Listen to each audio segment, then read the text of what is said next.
அக்கா எப்படி இருக்கீங்க? நல்லா இருக்கீங்களா? பாப்பா எப்படி இருக்கா? நல்லா இருக்கியா? இந்த பொண்ணு ஆறிச்சா? சரி, அதான் எதுக்கு வந்தேனாக்கா அன்றைக்கே சொன்னீங்க. அன்றைக்கி நான் பணம் மட்டும் தான் கொடுத்துட்டு போனேன். உங்களுக்கு ஜாமான் எதுவும் என்னால் வாங்கி தர முடியல. சரி, இருந்தாலும் நீங்கள் கண்ணீர் விட்டு அன்றைக்கி அழுதிங்க. அது எனக்கு மனசு அப்படியே ஊற்றிட்டே இருந்தது. என் வீட்டுக்கார் ரெஸ்ட் எடுக்காமல் ஓடுறாரு. எனக்கு அது கஷ்டமாக இருக்குது. நீங்கள் சரி, அதனால தான் உங்களை பார்த்து நேரில் வந்து உங்களுக்கு இந்த மாதம் மளிகை ஜாமான் வாங்கி கொடுத்துட்டு போயிடுவாங்கிறதுக்காக வந்தேன். ரொம்ப கஷ்டமான வீட்டு சூழ்நிலை, ரொம்ப கஷ்டமா இருக்கும் சார். கஷ்டம்தான்.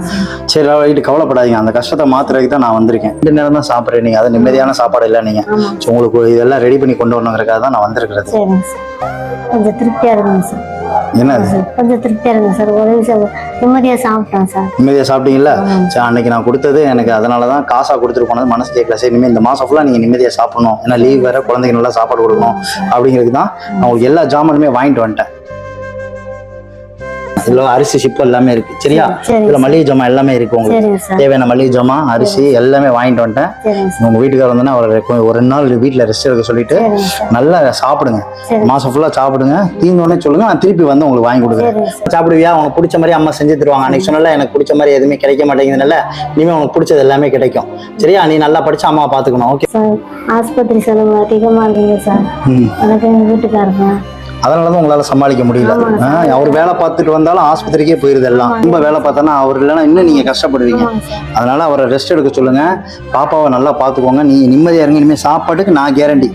என்ன கஷ்டம் வந்தாலும் என்னால நிக்க முடியும், என்னால வாழ முடியும்னு நினைக்கணும். நம்ம கஷ்டம்லாம் போயிடும் நினைச்சா கண்டிப்பா போயிடும். போகாது. நம்ம மேலும் மேலும் கஷ்டப்படுவோம்னா கண்டிப்பா கஷ்டம் தான் படுவோம். ஆனா கவலைப்படாதீங்க, நான் உதவியா நான் இருக்கேன். எதை நினைச்சோம் மனசுல வேதனையோ இதோ படாதீங்க. நான் வந்து உங்களுக்கு என்ன நாள் செஞ்சு தருவேன். இனிமேல் நிம்மதியா சாப்பிடுவீங்களா? உங்க மூலியமா தான் சார். என்னதுக்கா? உங்க மூலியமா எனக்கு அந்த சாப்பாடு கஷ்டம் நீங்க இருக்குங்க சார். அவ்வளவுதான். நீங்க இதே வார்த்தையோட நல்ல நிம்மதியா இருந்தாலே போதும். வேற ரெஸ்ட் எடுக்க சொல்லுங்க.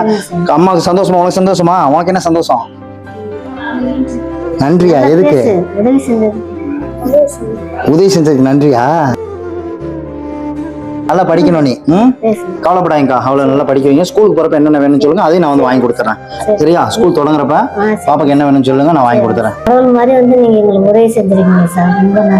ஐயோ அக்கா, நன்றிலாம் சொல்ல வேணாம். நீங்க எல்லாரும் நல்லா இருக்குன்னு வேண்டிக்கோங்க. சரியா? நான் ஒரு சகோதரன், உங்களுக்கு ஒரு சகோதரன். உங்க தம்பி நான் செய்ய மாட்டேன். உங்களுக்கு ஒரு பிள்ளை கஷ்டப்படுது, ஒரு கனவு, உங்க வீட்டுக்காரர் கஷ்டப்படுறாரு, நீங்க கஷ்டப்படுறீங்க. ஒரு சாப்பாட்டுக்கு இல்லைங்கிறப்ப அது எந்த ஒரு மனுஷனா இருந்தால் அதை பாக்குறப்ப கஷ்டமாக நீங்க சொன்னது எனக்கு வேதனையா இருந்தது. அதனால நல்ல அரிசி வாங்கி தரணுங்கிறக்க பொன்னி அரிசியை வாங்கிட்டு வந்தது. இனிமேல் நீங்க வயிறார நீங்க முன்னாடி சாப்பிடணும். என்னோட ஆசை தான். இது ஒரு சகோதரன் நான் உங்களுக்கு எப்பயுமே நான் செய்வேன். சரியா? நிம்மதியா இருங்க.